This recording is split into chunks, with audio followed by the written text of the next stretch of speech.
안녕하세요. 향기설입니다. 이 시간에는 시편 74편과 75편 그리고 76편을 묵상하도록 하겠습니다.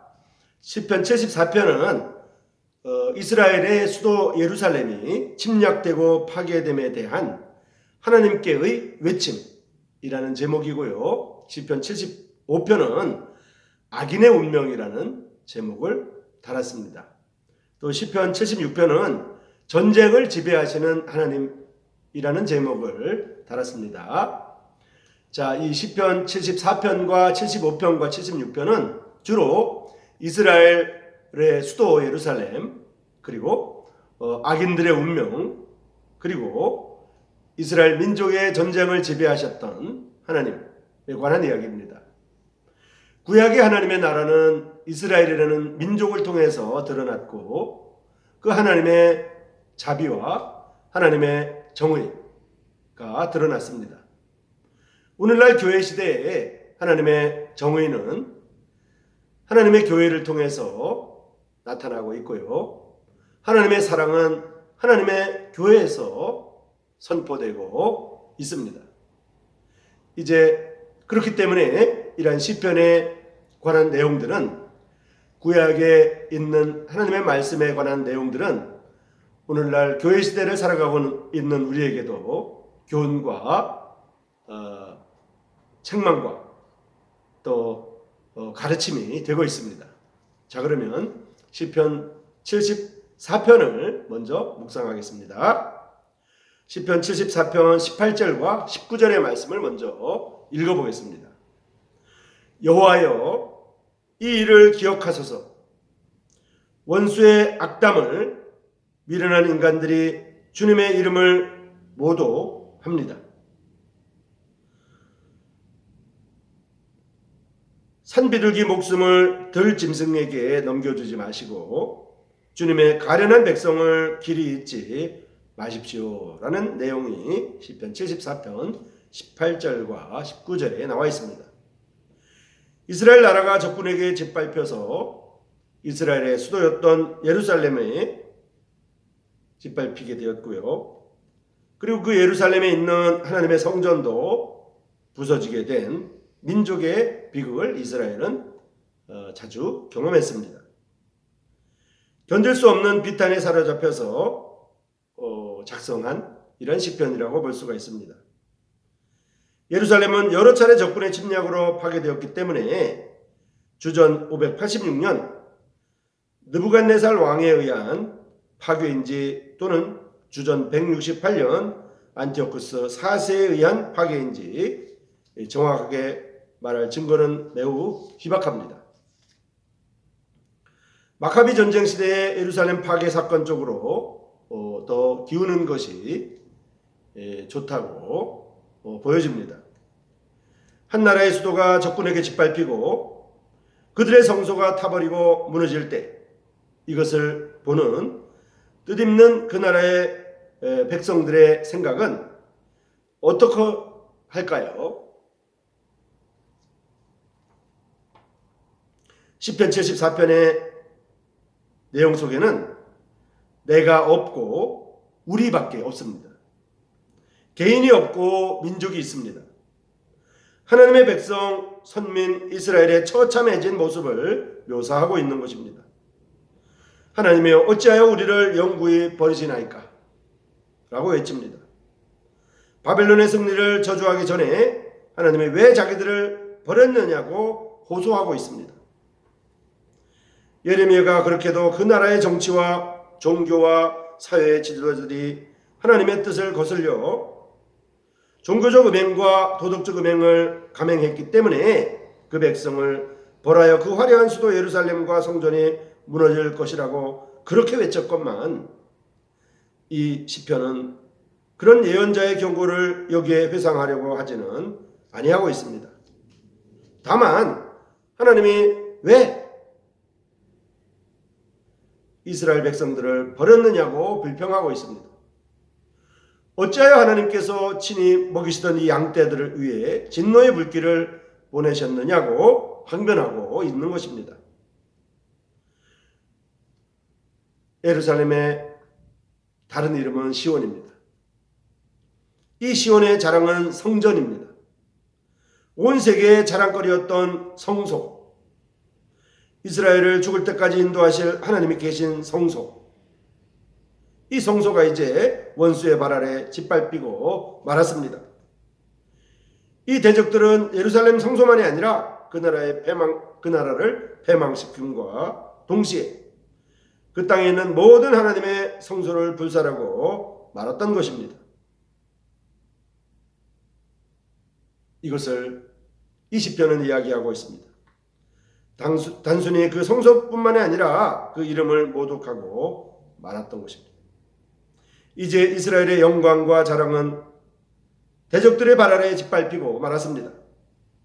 그 나라의 주권이 상실되고 그 민족이 이 민족들에게 수치와 모욕을 당함에 대한 분개심을 앞세우지 아니하고 여호와 하나님의 이름이 짓밟혀 자신의 인격이나 소유가 약탈당한 것 같이 가슴 아파하고 있습니다. 산비둘기 같은 자기 백성을 맹수 같은 대적의 손에 넘겨버리지 말아달라고 간절히 애원하고 있는 것입니다. 내 나라, 내 민족의 원수는 내가 믿는 하나님의 원수요, 대적이라고 믿는 것은 당연한 생각인지도 모릅니다. 다만 이 산비둘기를 영영 잊지 말아달라고 간절히 구하고 있는 것입니다.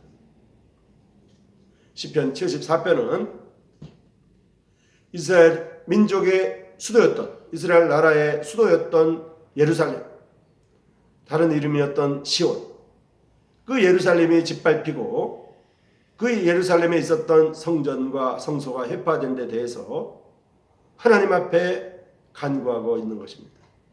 왜 이런 일이 일어났는지,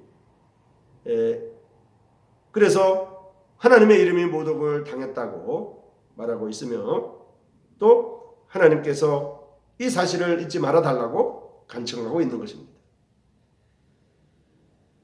어느 나라든지 수도가 함락되고 수도가 탈환되면 그 민족의 이름은 모독을 당하고 그 나라가 멸망하는 지경에 이르게 되는 것처럼 이스라엘의 수도였던 예루살렘의 침략을 받고 또 회파되고 어려움을 당할 때 하나님의 나라였던, 구약의 하나님의 나라였던 이스라엘이었기 때문에 이 일에 대해서 하나님 앞에 간청하고 있는 것입니다. 이제 시편 75편으로 가보겠습니다. 시편 75편은 이미 말씀드린 대로 그 제목이 악인의 운명이라고 말씀드렸습니다. 먼저 시편 75편 9절과 10절을 읽어보겠습니다. 야곱의 하나님을 영원히 깊이 선포하며 또 찬양하렵니다. 하나님은 악인의 뿔을 꺾으시고 의인의 뿔은 높이 들어 올리십니다. 이렇게 시편 75편 9절과 10절에 나와 있습니다. 악인에 대한 일반적인 생각을 하나님의 심판 아래 있는 존재임을 밝힘에 대해서 생각을 모으고 있습니다.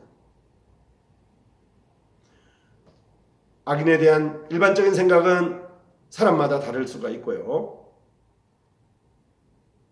또 각각 그 형태를 달리할 수는 있겠습니다만은 이 악인에 대한 일반적인 생각을 하나님의 심판 아래 있는 존재임을 밝힘으로써 이제 그 관점을 얘기하고 있는 것입니다. 시편 1편은 의인과 악인의 차이를 밝히는 것으로 나와 있는데 악인의 행동과 그 성격과 운명을 다루고 있음을 우리는 시편 1편을 통해서 알고 있습니다. 대체로 시편에 나타난 의인은 순환을 당하고 악인은 고통을 주는 이러한 존재들입니다. 의인은 가난하고 궁핍하고 약하나 스스로 무죄하다는 것을 밝히는 사람들로 시편은 묘사하고 있습니다. 그러나 악인은 자기 악에 대하여 자각이나 반성이 없습니다. 악을 오히려 자랑하고 거짓말이나 모함이나 비판이나 조소나 그리고 악담과 폭행까지도 사양하지 않습니다. 의인은 양심과 진실을 지키려고 하지만은 하나님 앞에서 겸손하게 자기 죄를 고백하고 고난을 당한다고 해도 하나님을 저주하거나 원망하지 아니하며 최후까지 자기의 소신을 굽히지 아니하고 온갖 고통을 오히려 하나님이 주시는 징계와 채찍으로 알고 더욱 겸손하고 자기가 무의식 중이라도 하나님 앞에서 범죄하지 않기를 위하여 애를 쓰는 사람들로 나와 있습니다. 반면에 악인은 거만하여 하나님을 안 계신다고 말하고 있습니다. 하나님은 인간의 행동을 일일이 살피지 아니한다고 말하고 있는 것이 악인들입니다.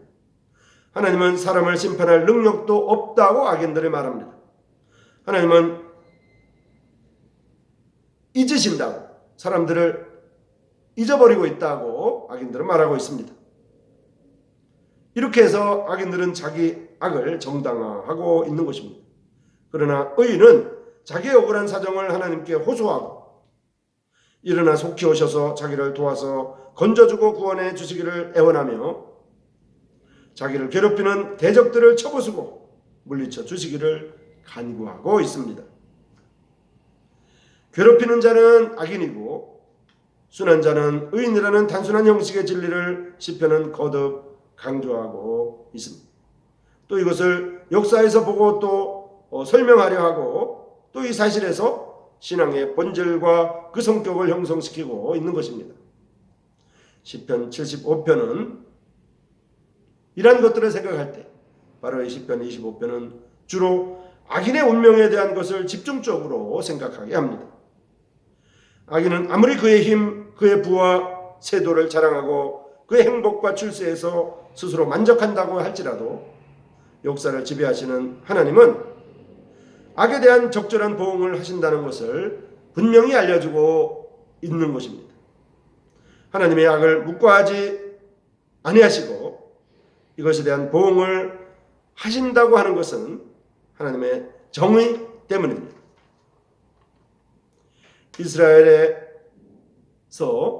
이스라엘이 나라를 세우고 그들 자신의 발로 서서 걸을 수 있는 성장한 민족이 되었을 때 그들은 사고할 수 있고 옳고 그른 판단을 할 수 있었기 때문에 예언자들이나 역사가들은 하나님의 정의에 대한 생각을 더 강하게 했던 것입니다.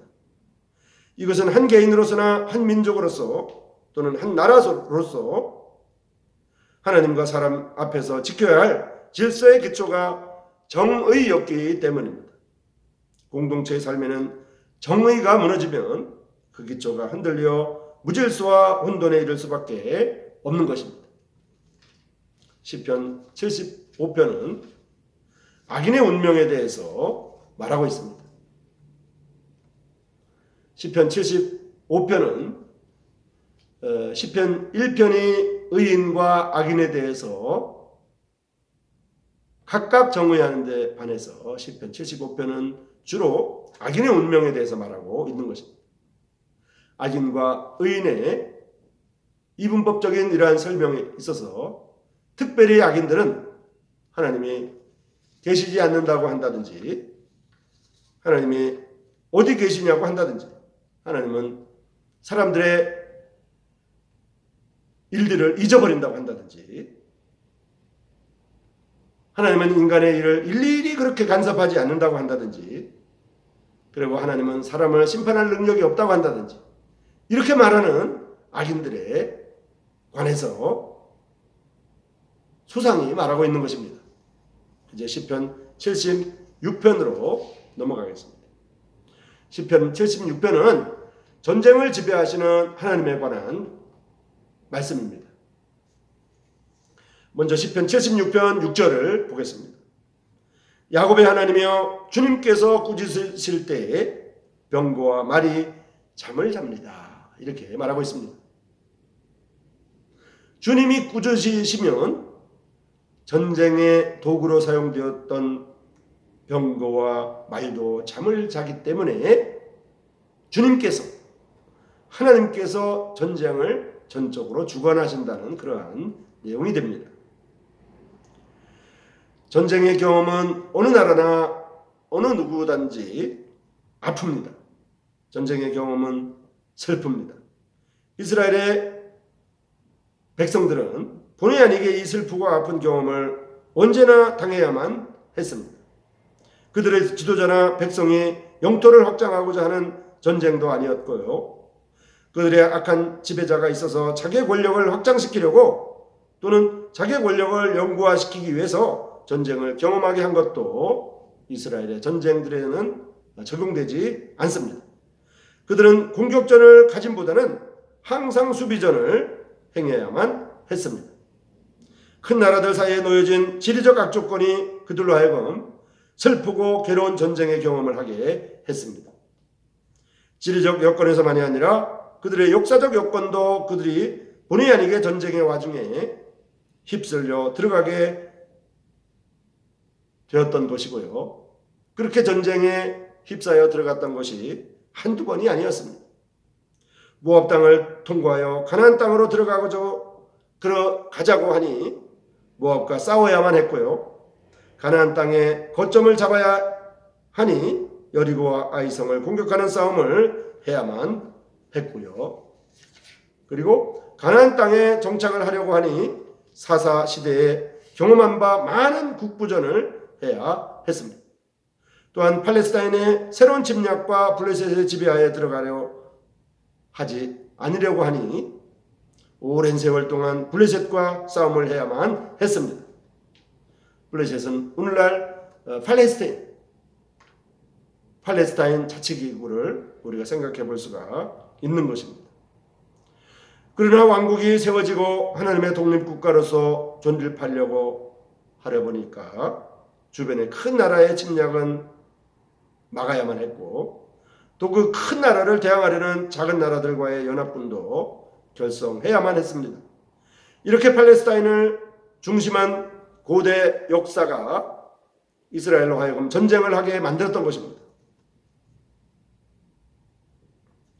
그 나라가 남북 왕조로 갈라지게 될 때에도 두 나라 사이의 긴장은 오늘날 우리나라의 남한과 북한 사이에서 볼 수 있는 긴장에 비할 것은 못 되었지만은 그들은 이 남북 대립으로 그들의 육체적 삶과 정신적 삶에 영향을 받지 않을 수가 없었습니다.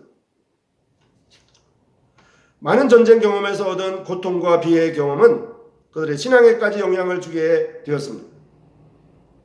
목자의 이미지로서의 하나님은 가나안 땅 농경문화 생활에서는 아버지와 왕으로서의 이미지를 생각하게 되었지만은 전쟁 경험을 통해 얻은 그들의 하나님은 전쟁에 능하시고 전쟁의 승부를 좌우하시는 하나님으로 이스라엘 백성들에게 생각되었습니다.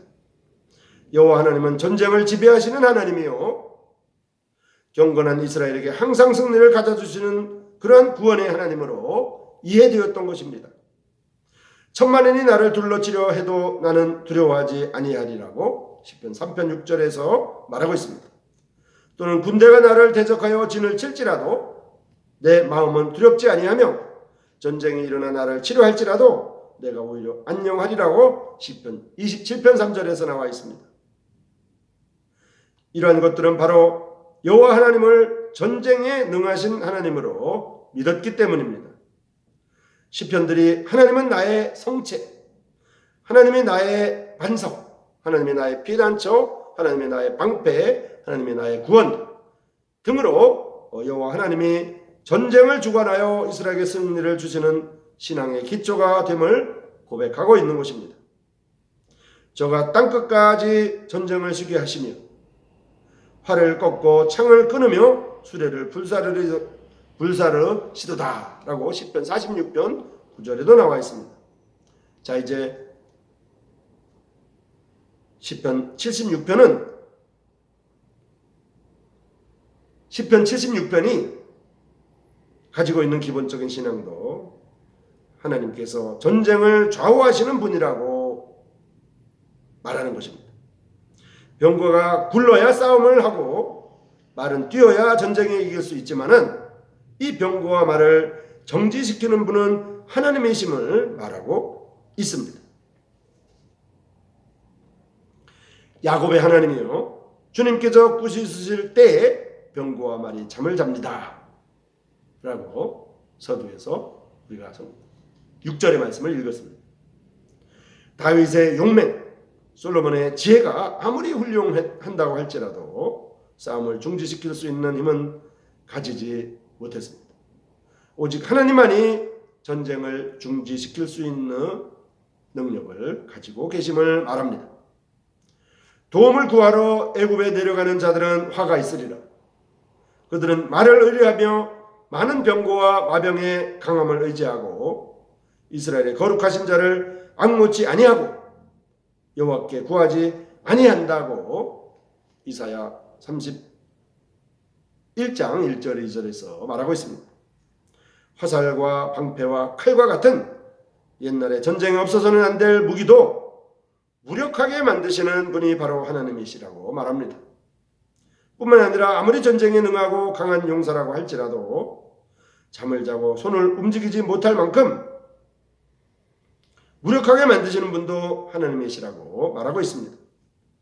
이렇게 능력을 가지시는 하나님이 한번 진노하시면 세상에 아무것도 대항할 수가 없습니다. 하나님께서 세계를 지배하시고 인간이 하는 일을 간섭하시기 때문에 온 땅은 두려워할 것밖에 없다고 말하고 있는 것입니다. 향기소리 시청자 여러분, 이 시간에는 시편 74편과 75편 그리고 76편에 관해서 묵상하고 있습니다. 시편 74편은 이스라엘의 수도 예루살렘에 관한 이야기이고, 그 이스라엘의 수도 예루살렘이 침략을 받았을 때, 이스라엘의 수도 예루살렘이 파괴가 되었을 때 침략당하고 파괴됨을 바라보는 시편 기자의 하나님께 대한 외침입니다.